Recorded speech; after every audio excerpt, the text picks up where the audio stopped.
Hello everyone, Mary Rose here at Stitch Bliss Corner. If you're here for the first time, welcome, and if you're back again, thank you for coming back.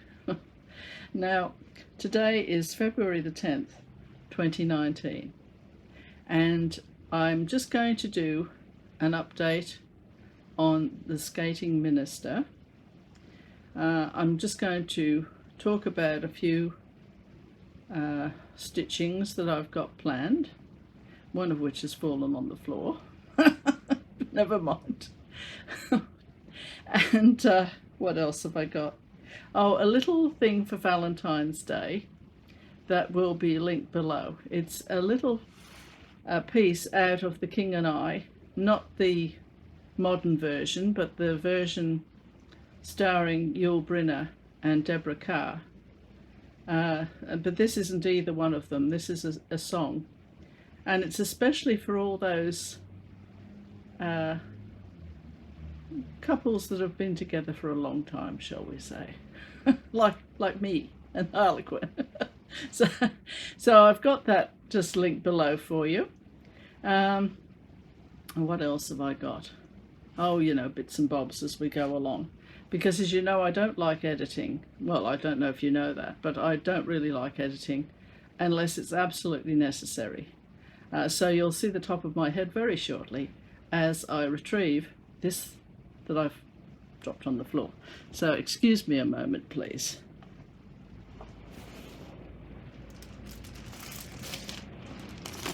Right, very good. I don't know why plastic's got to be so slippery, but they'll probably take all our plastic off us one day anyway, so we won't have to worry about slipperiness anymore. Okay, so that's just in a little while.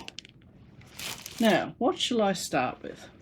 I think I'll start with Skating Minister, because much as I love this one, and I always will really, Skating Minister has overtaken my time.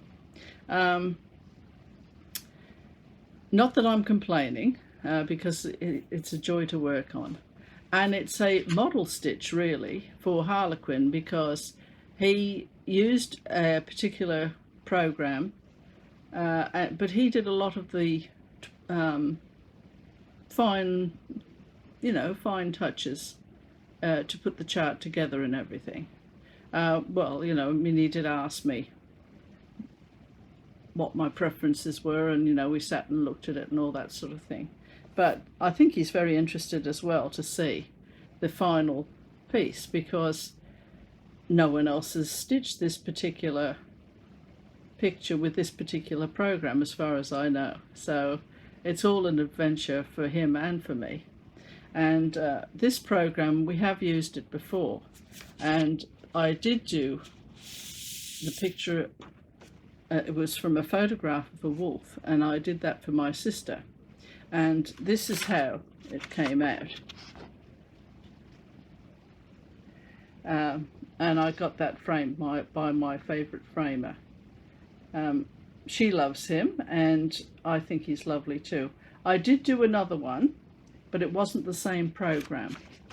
That was excuse me, that was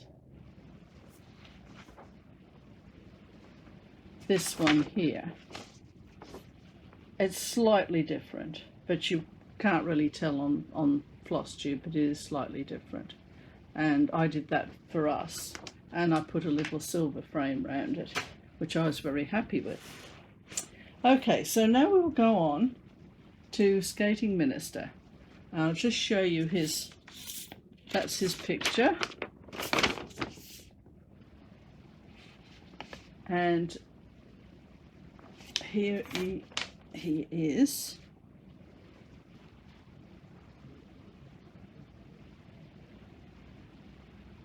I hope you can see that well enough.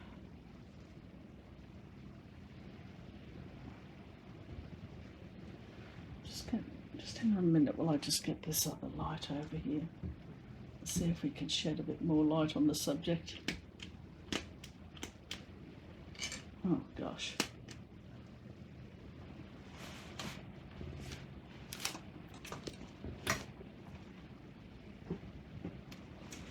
don't use this very much. It's just if I need some extra light or something. Mind you, it does help to have a floor that's actually in contact with the base. Anyway, a bit better.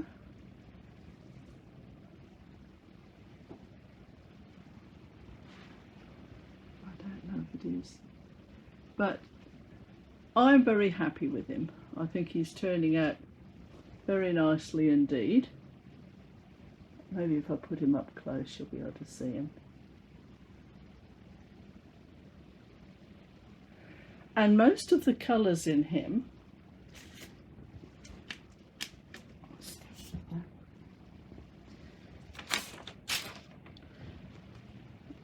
are these.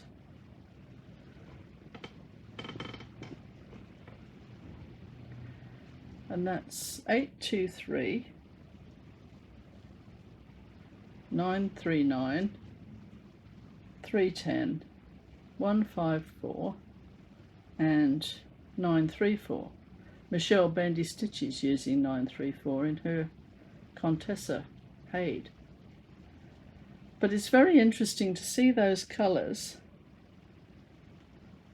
They don't look as though they're in there, really. I mean, the darker colours do. Oh, and there is a brown. There's the, you know, the really dark black-brown colour is in there as well. But it's like stitching pinpricks because it's on the 28 count. And I know there are counts that are higher than that, but for me, it's just so satisfying. Yeah, so anyway, that's him.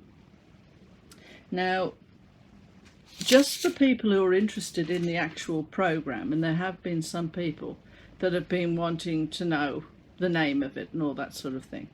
So I've got some information here, and Harlequin will probably puts a link below or whatever. And it can be downloaded via the internet, or you can buy it on the DVD version. It comes in two versions, standard and professional. Well, we use the professional one. It's called Pattern Maker by HobbyWare, and that one will be linked below. All cross-stitch computer programs are similar, but the reason we went with this one was that it gave the most accurate representation of what I wanted to stitch, in our view, you know. The other ones were just a bit chunky, a bit pixelated. Well, not necessarily even pixelated, they just weren't as sharp in the image. You can import your picture or photograph or make up your own chart from scratch. It does beads, French knots and half stitches, etc. You can use your iPad to read as a chart or print it off and use paper charts. You can colour your chart or have it black and white. And what's the other thing I have to tell you? Oh, you enter the fabric count and the type of fabric and the size you want the piece to be, and it works it all out for you. Now, I've got some on the iPad, which I will do now. Now, what have we got here? I'll just show you the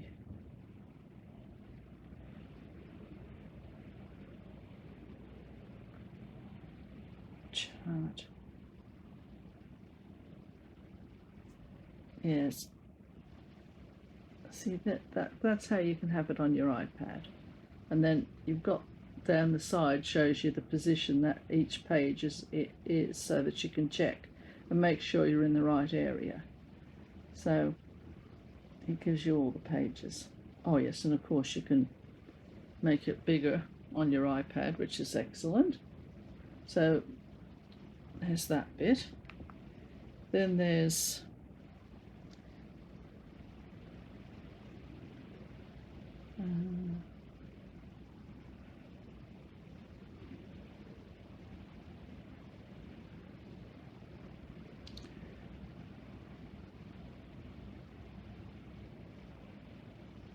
there's another feature here where you can do the colour, and it has the symbols in colour so you can see it that way. Some people prefer that. And then also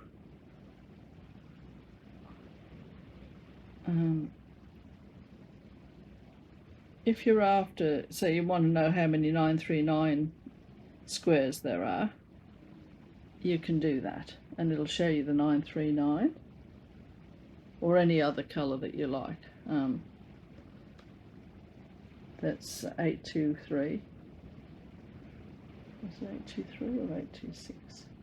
I'm hopeless with numbers. 823, yeah. So, anything you could want.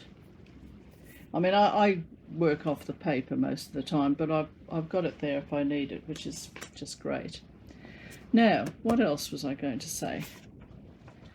Now, if you remember in my last video, I was talking about some fabric that Yany sent to me, which, yeah, they're lovely pieces. And her latest video, she shows some of her hand dyeing brilliance yet again. And I don't know if you've seen Monet's water lilies, but some of her fabrics look just like those. I mean, they look like flowers. Just lovely. She's just so good with her fabric dyeing. So she sent me this lovely piece here, and I'm going to do a piece from Cross Stitch and Beading.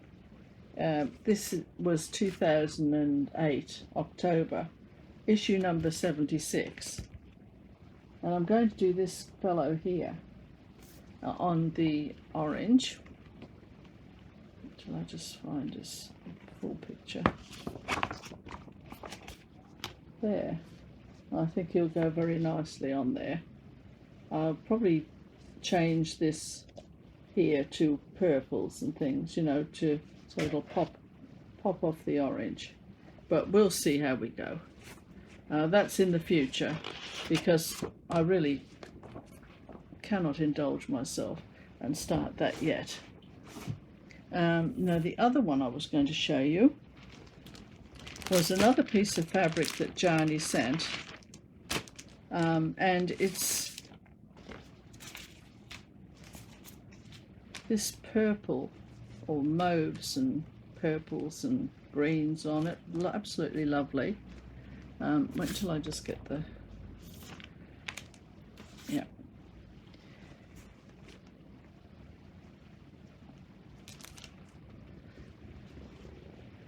And she did some variegated thread that she sent me, and she sent some little wooden spools, and I've wrapped it round that spool. So thank you very much, Yany. And here is the picture. Oh, here's the picture that I'm going to be doing. That one there. And it's by, well, Sue Hawkins says, I've always liked to find ways of using embroidery for things that have a use around the house rather than just framed pictures.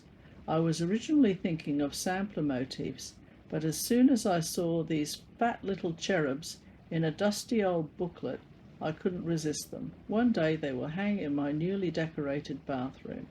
So anyway, that was from Needlecraft, and it was from July 1999. So that's where I got this one from. And I'm going to do this all in variegated. Not the stems. The stems will be done in a couple of different green colours I've got. But the rest of it is all in the variegated thread that she sent me. And then the cherubs, I'll probably do them in a solid colour.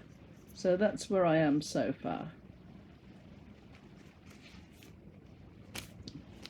See, I haven't marked the top on this, which was sheer folly on my behalf, although it is a small piece. So yes, it goes that way. So I'm very much enjoying using the variegated on there. So thank you once again, Yany, for your lovely fabric. Now then, what have I got here? See, I've got this little table with a tilt top on it, so that I can tilt the table to put my chart on. And health and safety gone mad. You know, this is the sort of thing where I get quite vexed about it, because it's got wheels on it. Now, if you want something with wheels, you want it to roll around, don't you? But this is constructed so that if it stays in one spot for more than, I don't know how many hours, it locks its wheels, just in case somebody might lean against it and they fall over. You know, and I think, and so now I've put rubber bands round, because it's got a little flipper above the caster, and the flipper drops down, you see, after a certain amount of time, to protect you from yourself, you see, because obviously you've got a screw loose and you don't realise that something that's on wheels is going to go moving if you lean against it. You know, that no intelligence is presumed upon anyone with these health and safety things sometimes. I mean, I can understand a certain amount of it, but this is just too far, that they're deciding for you what's safe for you when you've bought a product because it wheels. Yeah. Anyway, so because it's got the little thing that drops down, I've put a rubber band around that and wrapped it around so that it doesn't drop down. But I think one of them, maybe the rubber band's, you know, broken or something off it, so it's dropped down again. So now I've got the situation where I want to move it and it's rocking away. Probably that would cause an accident when you pull on something and one of the wheels is locked and it tips over, probably on you. You know, it's just, what's going on? I mean, how did we survive the 50s? The kids that, you know, with children in the 50s, I'd like to know. You know, anyway. Ooh. Sorry. It's just... And of course, I said to Harlequin, you know, could we just break the little levers off and just have the casters? And he said he didn't think so, because he said he thinks the internal mechanism for the wheeling is inside. So if you tried to sabotage the thing, which is probably another reason they've made it so that you can't possibly, you know, interfere with their safety plans. So now you've got to go to these lengths to use something that you bought for that purpose. Anyway, so I won't think about that anymore now. So I just wanted to talk now about that little song that I'm linking below from The King and I. And I just thought I'd just say a few things about Yule Brynner. I don't know, I'm sure the younger viewers wouldn't know anything about Yule Brynner unless they sat there and watched a show with their mum or their father or whatever in the family. So I'll just get The King and I up here.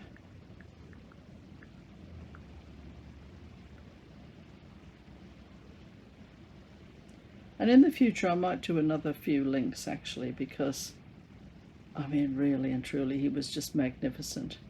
And he did the production as well, the play, and he was in it quite a long bit until I just... that's not a very good one.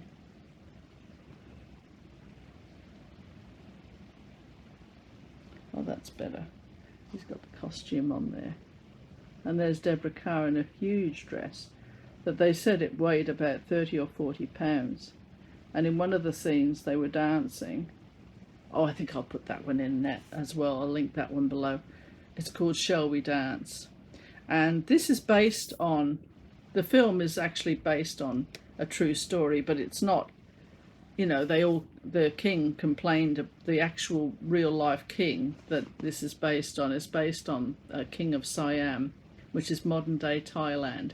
And the king wasn't happy with how he was portrayed.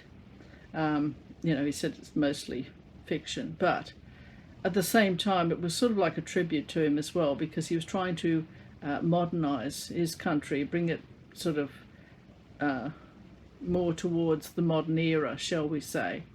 And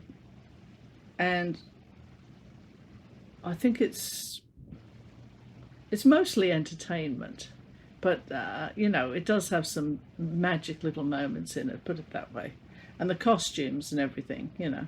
And Yul Brynner, just what a leg that man had. See, I'm a leg person with a man. I like him to have nice legs. And I don't know if he worked out. He looked as though he did. He looked as though he did exercises to develop his calf muscles. And how he danced, he had these strange sandals. They were sort of, well, not strange, they were right for the outfit he was wearing, but they had sort of the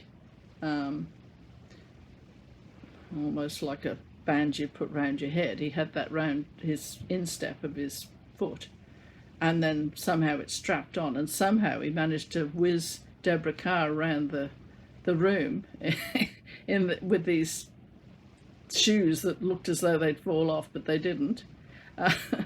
And apparently he picked Deborah Kerr as well out of everyone, because there were quite a few actresses in the running for Anna, who plays opposite the king. She's supposedly an English governess. She wasn't English in real life, but they made her an English governess. And Deborah Kerr couldn't sing, but the other ones that were in the running, they could sing, but Yul Brynner wanted Deborah Kerr. He felt that she was right for the role. And I suppose she was, actually, because she's very prim and proper, or came across that way. She probably wasn't in real life. She was probably quite a vixen for all we know. But anyway, now what else have I got here? Oh yes, I want to put a shout out for Attire. Now, Harlequin will put the name there and a link below. And this person, she is amazing. What she does is she looks at different eras of costume, and she makes the costumes, and then she models them. She shows what the lady started with. You know, might just be a little chemise, and then all the layers that went on over the top to show the final product, like if it's a Victorian woman or Elizabethan or Middle Ages. She had her husband dressed up. She had a wedding where she was in costume, and so was her husband. He looked like he was Regency, I should imagine. He looked marvellous, and so did she. It was a magic wedding. It was beautiful. And I think it's the video is called Wedding Dress or something, and of course it shows her wedding at the end, but she's so meticulous with her finishing. So, you know, I advise anyone who's interested in the history of costume to have a look at Attire, or I don't know how it's Priorattire. I don't know how you pronounce it, but yes, very interesting and very enjoyable. I might put a few just links below so you can see some of her videos anyway, and you can get a taste of the magic that she spins. I don't know how gets the time to do them so well, you know. I mean, you'd need a team of people. Maybe she's got some people that do, you know, help her, I should imagine, because it would take hours to do a lot of the work, you know, because she makes the hoops and everything for the dresses, you know, and the frames and everything, and the bustles, and then she even does one where it shows how the ladies relieved themselves, you know, because they had, as you may well know, ladies' knickers were split. They didn't really have a crotch in them, and that was so that they could actually go to the toilet.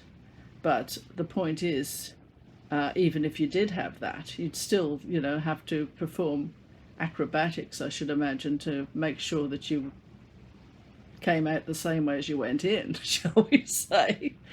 And she actually very delicately and discreetly shows how the women did cope with going to the loo. So that's an interesting aspect as well. How did I get onto that? Anyway, now was there anything else I had to tell you about? Maybe I've got something on here. Wait a minute.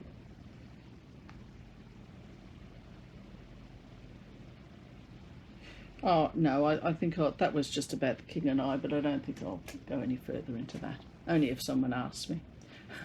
Now, the other thing I was going to say is soon I'm going to be doing a little video on the Impressionists, because there are quite a few people who watch me that do enjoy it when I do different artists. And I have been quite, what shall we call it, neglectful of that of late. So I have been looking at different artists anyway, which I do from time to time for my own enjoyment. But I thought you might like the Impressionists because I've sort of grouped them together. And I thought what I might do is just do a very short thing on each one, just a little thumbnail, and then just go through a couple of my books and just talk about some of their work as I go along. I thought that might be a nice way of doing it.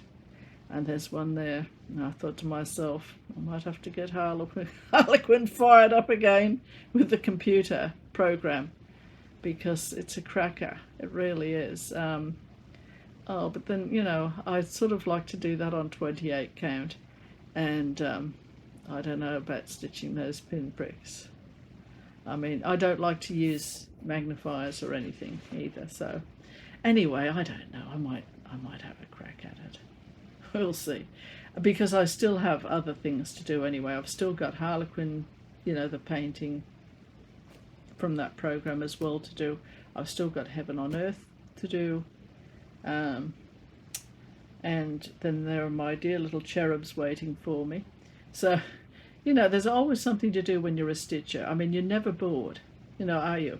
I mean, it's like somebody, I think there was a film, what was that program? Oh, it was called, now, it was To Play the King, House of Cards, but it's the English version, not the American one. And the first one was called House of Cards, then the second series was called To Play the King, and the third was called The Final Cut. It's a great little DVD collection. Trying to think of the guy that played the lead role. Oh, it escapes me for the moment. But anyway, now what was I going to say about that anyway? I've distracted myself.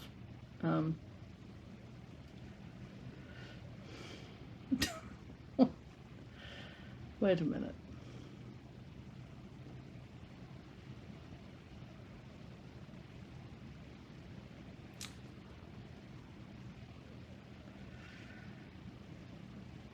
Oh yes, that's right.